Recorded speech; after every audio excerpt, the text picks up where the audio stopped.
अमीश देवगन और इस समय मेरे साथ एक्सक्लूसिव बात करने के लिए मौजूद हैं अब भारतीय जनता पार्टी में शामिल हुए जितिन प्रसाद, पूर्व केंद्रीय मंत्री हैं, यूपी से आते हैं, ब्राह्मण चेहरा हैं। आपका अभिनंदन है जितिन प्रसाद जी।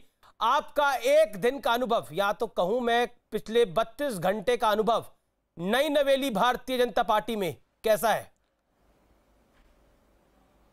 नहीं, बहुत ही सौभाग्य की बात है कि मुझे भारतीय जनता पार्टी परिवार में सदस्यता ग्रहण करने का अवसर दिया गया है और मैं सर्वप्रथम राष्ट्रीय अध्यक्ष जी नड्डा जी, प्रधानमंत्री नरेंद्र मोदी जी और गृह मंत्री अमित शाह जी का सर्वप्रथम और तमाम सीनियर लीडरशिप का धन्यवाद दूंगा। और मैं ये कह सकता हूं कि अभी तो मैं चंद घंटे ही हुए हैं, मगर जो रिस्पांस, जो लोगों के बधाई संदेश और तमाम जिनको मैं जानता हूं और नहीं भी जानता हूं उनकी शुभकामनाएं मुझे मिल रही हैं, ये अपने आप में मुझ जैसे व्यक्ति में उत्साह का संचार करता है और दर्शाता है जी कि कितनी मजबूत पकड़ भारतीय जनता पार्टी की और जनता के उनके प्रति उत्साह और आस्था है। जी जितिन, लेकिन महत्वपूर्ण यह है कि आप भारतीय जनता पार्टी में आए क्यों? क्योंकि यह सवाल बड़ा महत्वपूर्ण है। क्यों आए? जिस पार्टी को आप इतना कुछ कहते थे ये एंटी ब्राह्मण है, ये लोगों का ध्यान नहीं रखती, उस पार्टी में आने की आवश्यकता क्या पड़ गई? सवाल ये जरूर उठेगा और पूछा भी जाएगा। नहीं, देखिए, ये सवाल सही भी है, उठना भी चाहिए और ये मैं स्पष्ट करना चाहता हूं, ये कोई क्षणिक निर्णय नहीं है क्योंकि घटना हो गई हो या किसी से व्यक्ति विशेष से नाराजगी हो गई हो, मगर हम जैसे लोगों को लगातार जनता की नब्ज, जनता के हितों की रक्षा और जो हम चाहते हैं कि जब हम राजनीतिक सार्वजनिक जीवन में आए हैं तो कुछ परिवर्तन लाएं भलाई के लिए और अपना भी योगदान दें देश के प्रति, और सभी चीज़ों को ध्यान में रखना पड़ता है, जिले को भी, प्रदेश को भी, देश को भी। और मैं इस निष्कर्ष के पास पहुंचा बाहरी लोगों से चर्चा करने के बाद, मंत्रणा करने के बाद, कि आज के परिप्रेक्ष्य में कांग्रेस पार्टी और जनता की दूरियां बहुत बढ़ गई। लोग हमसे उम्मीदें करते हैं और हम उस उम्मीदों पर खरा ना उतर पाएं, लोगों के काम ना आ पाएं, तो किस काम की ये सार्वजनिक जीवन और राजनीति व्यर्थ है। और मैं इस निष्कर्ष पे पहुंचा कि आज अगर देखा जाए भारत के पूरे राजनीतिक मानचित्र पे, तो एक ही राष्ट्रीय पार्टी, सही माने में अगर कहा जाए देश में एक ही राष्ट्रीय दल है, वो है भारतीय जनता पार्टी, जिसके काम करने के तौर तरीके, उनके प्रोसेसेस, उनके इंस्टीट्यूशनलाइज सेटअप और सर्वप्रथम प्रधानमंत्री नरेंद्र मोदी जी का यशस्वी नेतृत्व, जिसमें हम लोग खुद भुक्त भोग भी रहे हैं जब हम चुनाव लड़ते आए हैं, और मैंने हारे भी हैं, जीते भी हैं, मगर जब जब मैं हारा हूं तो मैं मोदी लहर और प्रधानमंत्री मोदी जी की जो जनता में उनकी जो पकड़ है और जो उन पे विश्वास है और जो उम्मीदें हैं, उनकी बदौलत हारा हूं। जितिन, लेकिन भारतीय जनता पार्टी में शामिल होने के बाद अब जेपी नड्डा से मिले, अमित शाह से मिले, यूपी के सीएम योगी आदित्यनाथ से आपकी मुलाकात हुई और चर्चा भी जरूर हुई होगी। खबर यह है कि अब आपको योगी कैबिनेट में जगह मिल सकती है, क्या कहना चाहते हैं आप आने वाले समय? देवगन जी, हम जैसे लोग जी, मैं आपको बता दूं आगे क्या होगा ये तो मैं नहीं बता सकता, ना मैं ज्योतिषी हूं, ना मैं भविष्यवाणी कर सकता हूं जी, मगर इतना जरूर बता सकता हूं कि मैंने कांग्रेस पार्टी इसलिए नहीं छोड़ी कि मुझे कोई पद नहीं मिला, पद मिले, और मैंने भारतीय जनता पार्टी इसलिए ज्वाइन नहीं की कि सिर्फ पद मिलेगा, और ना ही मुझे चंद ही घंटे हुए हैं, मगर मैं जानता हूं भारतीय जनता पार्टी के तौर तरीके, वो कोई सौदा करके कोई व्यक्ति वहां ज्वाइन नहीं करता है, बड़े सोच समझ के लोगों को वहां ज्वाइन भी कराया जाता है, सदस्यता भी दिलवाई जाती है, और सबका एक निर्धारित रोल होगा और ये शीर्ष नेतृत्व तय करेगा। जितिन प्रसाद मैं तो एक कार्यकर्ता के रूप में और लॉन्ग टर्म मैं विजन लेके आया हूं कि मैं मेहनत के दम पे बिल्कुल बिल्कुल आपका लॉन्ग टर्म विजन होगा, लेकिन देखिए फ्यूचर प्रोटेक्ट करके सब आते हैं, तो वो फ्यूचर प्रोटेक्ट करने की कुछ तो बात हुई होगी। अगर मैं डील शब्द का इस्तेमाल करूंगा तो वो सही नहीं होगा। मैं बता तो रहा हूं आपको, फ्यूचर यही है कि जमीनी स्तर पे रुझान, जनता की आस्था, जनता की उम्मीदें भारतीय जनता पार्टी, प्रधानमंत्री नरेंद्र मोदी जी के प्रति हैं, और ये साफ दर्शाता है। और हम जैसे लोग जो लगातार जनसंपर्क में रहते हैं, लोगों से बात करते हैं, तो ये मेरा स्पष्ट मानना है कि अगर आप उत्तर प्रदेश की बात करें तो फिर से पूर्ण बहुमत की सरकार भारतीय जनता पार्टी की आएगी। और देश में तो आप देख ही रहे हैं कि कितना ज़्यादा प्रभाव पार्टी का है और आगे भी रहेगा। तो ये कौन जगह कहाँ मिलेगी किसको, ये नेतृत्व के ऊपर छोड़ना चाहिए। अपना काम ये है कि आपने सोच समझ के फैसला लिया है और आप लगन से मेहनत से काम करेंगे, और मैं अपने आप को सफल तभी मानूंगा जब मैं पार्टी का संगठन को मजबूत कर सकूं और देश के प्रदेश के प्रति छोटा सा भी अगर मेरा योगदान होगा तो मैं अपने आप का ये कदम सफल मानूंगा। जितिन, देखिए, एक महत्वपूर्ण सवाल ये है कि वीरप्पा मोइली ने आपको लेकर एक बड़ा बयान दिया। उन्होंने बोला आप हमेशा से संदिग्ध थे, आप एक जातिवादी नेता हैं और आप यहां पर सेकुलर पॉलिटिक्स नहीं कर रहे थे। इस पर आप क्या कहना चाहते हैं? वीरप्पा मोइली कांग्रेस के बड़े नेता हैं। ऐसा है साहब, अब वो बड़े नेता हैं, बुजुर्ग नेता हैं, वो कब क्या कह लें उनको जरा मैं उत्तर प्रदेश में कब वो आए और हमारी राजनीति कब वो देखी, इसके बारे में मुझे तो ज्ञान नहीं है और ज़्यादा मैं उनके बारे में कहना नहीं चाहता। मैं अपने बारे में स्पष्ट हूँ कि मेरी राजनीति साफ है, मेरा लक्ष्य साफ है, मेरे प्रयास सबके सामने हैं। जो दायित्व मुझे पहले भी मिला मैंने पूर्व उसका निर्वाह किया जितना मैं कर सकता था, और आगे भारतीय जनता पार्टी के अंदर नेतृत्व के दिशा निर्देश पे मैं प्रयास करूंगा कि जनता के उम्मीदों पे खरा उतरूं। एक लॉबी है सक्रिय, जो कि जब प्रियंका चतुर्वेदी ने पार्टी को छोड़ा तब भी उन्होंने कहा कि क्या प्रियंका चतुर्वेदी को इतनी हैवी वेट है कि इसके ऊपर प्राइम टाइम हेडलाइंस बन रही है। आपने जब पार्टी को छोड़ा तो प्राइम टाइम डिबेट्स बनी, हेडलाइन बनी, आप इतने बड़े हैवी वेट नहीं है। तो उन क्रिटिक्स को या फिर उन लोगों को, उन नेताओं को, उन विचारकों को आप क्या कहना चाहते हैं, संदेश क्या देना चाहते हैं? मैं क्या इसमें संदेश दूंगा कि ये तो लोकतंत्र में सबको अपनी राय रखने का और बड़ी बड़ी और छोटी बातें करने का पूरी स्वतंत्रता है, और जो जितनी छोटी बात करेगा उसका उतना ही छोटा उसका चरित्र होगा। तो ज़्यादा इन पे मैं ध्यान भी नहीं देता, और हमने जो फैसला लिया है जनहित में लिया है, देशहित में लिया है, और ये स्पष्ट मेरा मानना है कि जिन चुनौतियोंपूर्ण दौर से भारत गुजर रहा है और उसके लिए हमारे चाहे सीमाएं हों, चाहे देश हो विदेश हो, उसके लिए सबसे सशक्त नेतृत्व प्रधानमंत्री नरेंद्र मोदी जी का है।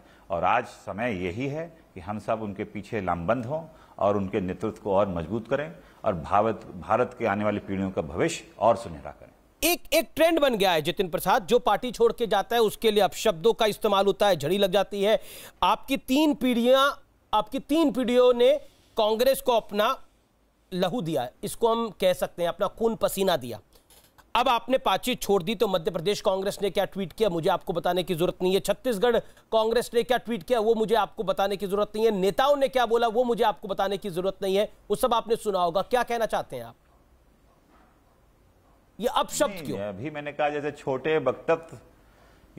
वक्तव्य और ये छोटी सोच की मानसिकता दर्शाता है, इससे कोई विचलित होने की बात नहीं है।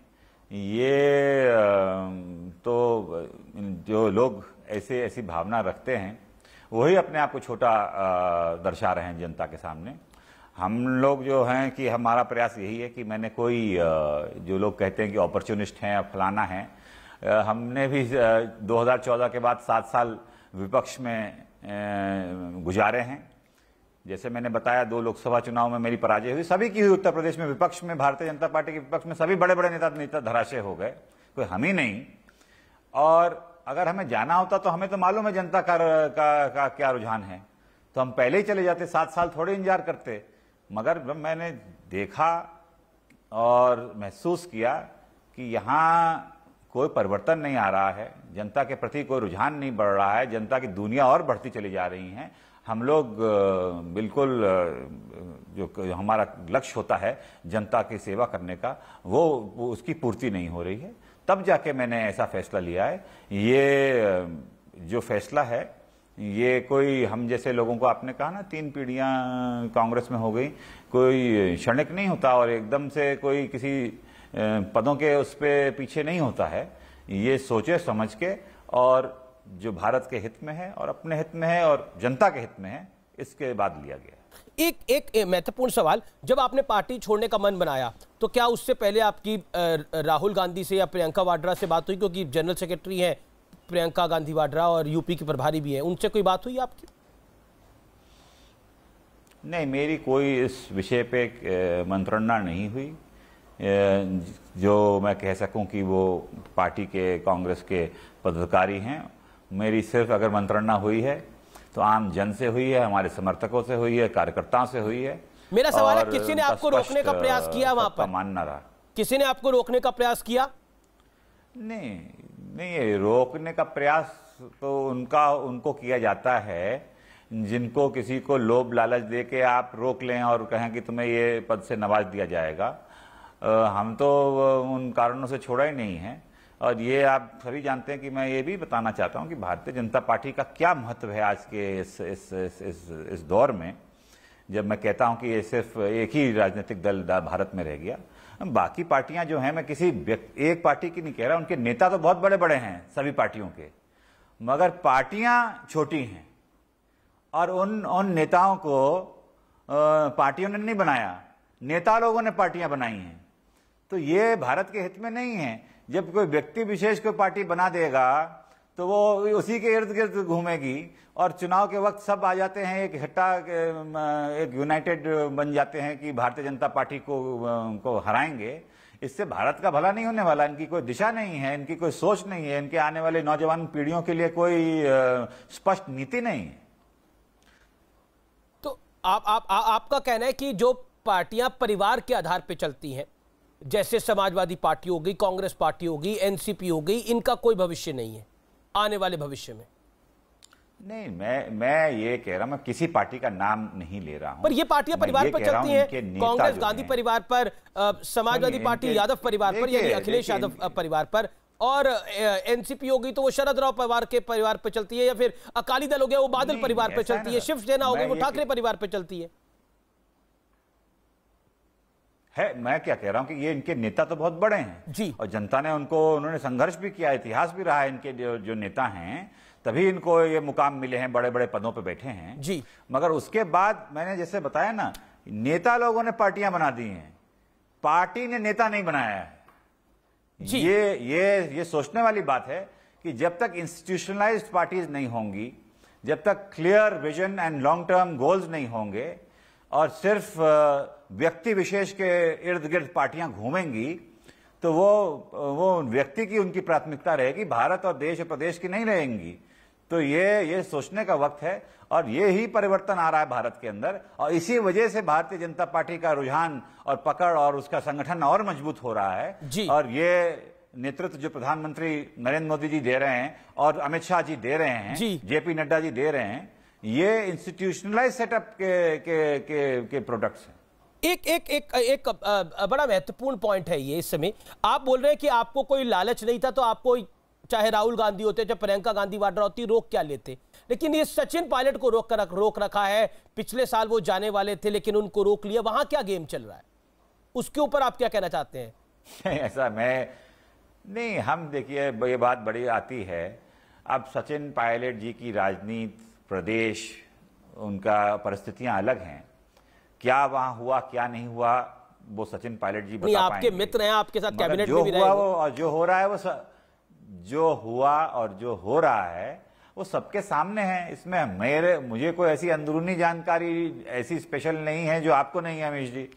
तो ये जग जाहिर है सामने सबके कि क्या चल रहा है, और उसके बारे में वो पायलट जी बता पाएंगे कि क्या हो रहा है। हेमंता बिस्वा शर्मा आपके मित्र, उन्होंने हाल ही में एक बयान दिया, और असम के मौजूदा सीएम भी है। उन्होंने बोला, हेमंता बिस्वा शर्मा ने बोला कि कांग्रेस अब एक डूबता जहाज है और एक टाइटैनिक की तरह है, जर्जर हालत पे पहुंच चुका है। और जब उन्होंने कांग्रेस को छोड़ा था, उन्होंने बोला था मैं समय मांगता रह गया, मुझे समय नहीं दिया। कुत्ता था राहुल जी का जिसका नाम पिड्डी है, अभी भी होगा, उसको बिस्किट वो खिला रहे थे, उनके लिए समय था लेकिन मेरे लिए समय नहीं था। क्या आपको लगता है शीर्ष नेतृत्व गंभीर नहीं है विषयों को लेकर? नहीं, ये हेमंतो जी का उनका अनुभव होगा, मेरा नहीं है। मगर हेमंतो जी ने मेहनत, परिश्रम, लगन का उनका परिचय आप देखिए पिछले कुछ वर्षों का, और आज भारतीय जनता पार्टी नेतृत्व ने और असम की जनता ने उन्हें मुख्यमंत्री बनाया है, तो अपनी हार्डवर्क पे और अपनी कुशलता पे वो बन के आए हैं।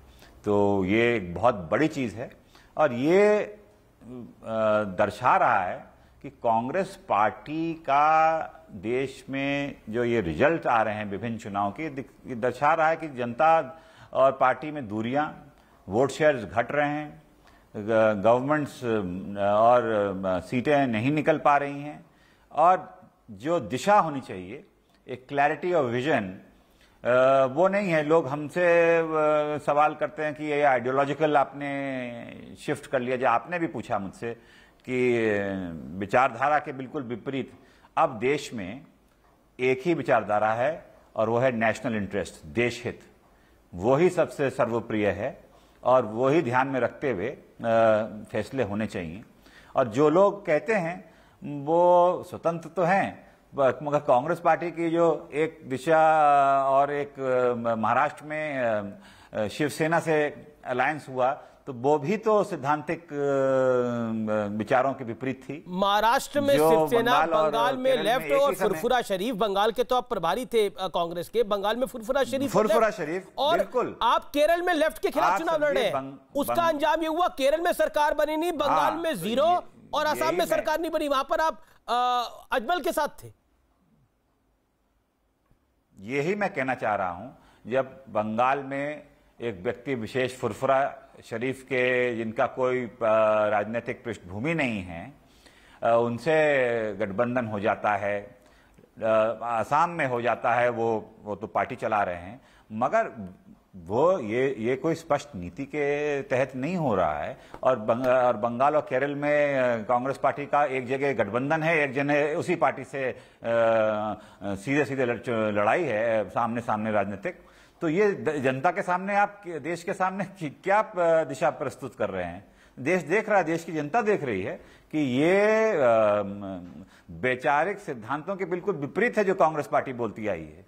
तो हम जितिन प्रसाद अगर कोई वैचारिक सिद्धांत मतभेद होने के कारण कोई फैसला ले लेता है, तो वो तो बड़ी छोटी चीज है।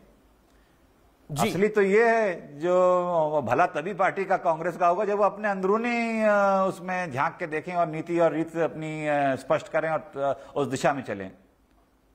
कपिल सिब्बल का कल हमने इंटरव्यू किया हमारे नेटवर्क ने, और उस इंटरव्यू में कपिल सिब्बल ने कहा कि अगर किसी कंपनी का सीईओ अपने लोगों की बात नहीं सुनेगा तो वो कंपनी कैसे आगे बढ़ेगी। राजनीति का सिद्धांत भी कुछ इसी तरह है, लोगों की बात सुनी जाए। क्या कांग्रेस में लोगों की बात नहीं सुनी जाती? अब बताइए, सिब्बल जी इतने वरिष्ठ कांग्रेस के नेता भी हैं, टॉप लीडिंग लॉयर्स में भी हैं और मेरे पिताजी के दोस्त भी हैं। उन्होंने भी कहा तो बहुत कुछ है, मगर वहाँ इंटरनल प्लेटफॉर्म्स पे बात रखें, परिवर्तन लाएं, पार्टी की भलाई के लिए हो। देश भी चाहता है एक मजबूत विपक्ष खड़ा हो, मगर वो नहीं हो रहा है क्योंकि वहाँ नीति रीत स्पष्ट है ही नहीं। और आप देख सकते हैं कि बड़े बड़े नेता हताश हैं। जी, G23 का भी एक ग्रुप बना, वो G23 भी अपनी बात कर रहा है, लेकिन कांग्रेस के अंदर से आवाज आती है कि ये सब लोग मोदी जी के साथ मिले हुए हैं, सुप्रीम कोर्ट मोदी जी के साथ मिल गया है, मीडिया मोदी जी के साथ मिल गया है, इलेक्शन कमीशन मोदी जी के साथ मिल गया है, कांग्रेस के तमाम नेता मोदी जी के साथ मिल गए। ऐसा कैसे हो सकता है? ये नहीं है, यही मैं कह रहा हूं। समस्याएं ऐसी हैं कि जहां सुझाव और समाधान की बात की जाए और स्पष्ट नीति और आईना दिखा, राजनीतिक जीवन में जनता तो आईना दिखाती है, मगर कार्यकर्ता और नेता भी दिखाते हैं। और इसीलिए जो कुछ सही बात अगर बोलने का प्रयास किया तो उसे ये लांछन लगा के दबाने की कोशिश अगर की जाएगी तो किसी पार्टी का भला नहीं हो पाएगा। उसको स्वीकार करना होगा जो कमियां हैं, जो समाधान हैं उनको निकालने पड़ेंगे, नए तरीके से रणनीति बना के आगे चलना होगा। एक सवाल मेरा, जितिन, G23 की मौजूदा स्थिति क्या है? क्या अभी भी उनका विरोध जारी है? अब मैं G22 हो गया है, G23 तो रहा नहीं। मैं तो भारतीय जनता पार्टी का मुझे परिवार में सदस्यता मिल गई है। अब आप G22 वालों से ही पूछ पाएंगे कि उनकी क्या स्थिति है। तो क्या और आगे मैं ये मानूं कि बारे में मुझे G23 से G22 हो गया, वो 22 भी हो सकता है, कहीं ना कहीं चले जाए अपना आशियाना ढूंढ के? अब इसके बारे में मेरे पास कुछ कहने को शब्द नहीं और ना ही मुझे कुछ महत्वपूर्ण सवाल, उत्तर प्रदेश में 2022 में बीजेपी का टारगेट क्या होगा? कितनी सीटें? देखिए 2022 में उत्तर प्रदेश में हम लोग तो अभी तक तो दूसरी तरफ थे, और अब देखा है कि कितनी पॉपुलैरिटी है और कितना जनता की उम्मीदें हैं।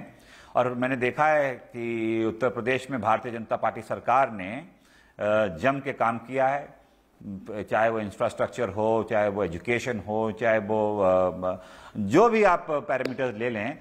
समाज के आखिरी पंक्ति के व्यक्ति के लिए जो यहाँ से स्कीम्स आई हैं, आप विद्युतीकरण की ले लें, आप शौचालयों की ले लें, आप खाद्यान्न वितरण की ले लें, तमाम ऐसी चीज़ें हैं जो क्रांतिकारी हुई और जो पहले कभी नहीं हुई। तो उत्तर प्रदेश हर सोशल पैरामीटर्स पे, इंडिकेटर्स पे आगे ऊपर दिखाई दर्शा रहा है। तो इसकी पूर्ति और आगे आने वाले समय में उत्तर प्रदेश के जो जनता है और नौजवान है खासतौर उनके सुनहरे भविष्य के लिए, उनकी जॉब अपॉर्चुनिटीज के लिए, उनके लिए law and order free environment के लिए, एजुकेशन के लिए, गर्ल्स एजुकेशन के लिए, तमाम चीजें हैं। वो मैं समझता हूं उसकी पूर्ति भारतीय जनता पार्टी और उसकी योजनाएं ही कर सकती हैं, और पूर्ण विश्वास है कि जनता दोबारा आशीर्वाद देगी इस चुनाव में उत्तर प्रदेश में भारतीय जनता पार्टी को। आप देखिएगा, और जितना बहुमत मिला था वो 2/3 से ऊपर था, उससे भी ज्यादा, यानी 300 से भी ज्यादा, 325 से भी ज्यादा। चलिए, जितिन प्रसाद आए हैं, वो कह रहे हैं 325 से भी बढ़कर टारगेट होगा। लेकिन ब्राह्मण मंच को कैसे समझाएंगे जितिन प्रसाद, जिनके लिए आप आवाज उठाते थे कि ये सरकार ब्राह्मणों के खिलाफ है, उन्हें कैसे समझाएंगे? आखिरी सवाल। नहीं, मैं आपको स्पष्ट कर दूं, बिल्कुल ये जरूरी है। ये एक ब्राह्मण चेतना परिषद एक संस्था है जो चलती है, जिसका मैं संरक्षक हूं जी, और मैंने पूरा समय दिया। जब हम लोगों ने जिलेवार संवाद किया, चाहे वो ऑनलाइन लॉकडाउन के दौरान हो, चाहे जाना पड़े हो, तो उसमें समाज के हित की बातें, जहां उत्पीड़न हुआ वो, जहां और नौकरियों से लेके तमाम समस्याएं, उनका समाधान की चर्चा हुई। गैर राजनीतिक संगठन है ये, यहां ये नहीं तय होता था कि किसको वोट दिया जाएगा और किसको नहीं, और संगठन भी ये नहीं तय करता था कि ये जितिन प्रसाद कौन सी पार्टी में होंगे या कौन सी में नहीं। जो सही लगता था समाज के हितों के लिए, वो वहां बात रखी जाती थी। और अब मैं कह सकता हूं कि भारतीय जनता पार्टी में आने के बाद मैं सिर्फ बात उठाने का काम नहीं, समाधान ढूंढने का काम करूंगा, और दमदारी से। और सार्वजनिक जीवन में हम चुनाव भी लेते तो सभी समाज के लोगों को साथ लेके चलते हैं, मगर अपने समाज के लिए अगर हमने किया है तो किसी को कोई परेशानी नहीं होनी चाहिए। बहुत बहुत शुक्रिया जितिन प्रसाद, हमारे साथ एक्सक्लूसिवली न्यूज 18 नेटवर्क पर बात करने के लिए, अपनी बात को रखने के लिए। जितिन प्रसाद बीजेपी में एंट्री के बाद स्पष्ट रूप से, बेबाक रूप से अपनी बातों को रख रहे थे। बहुत बहुत शुक्रिया, thank you so much Jitin.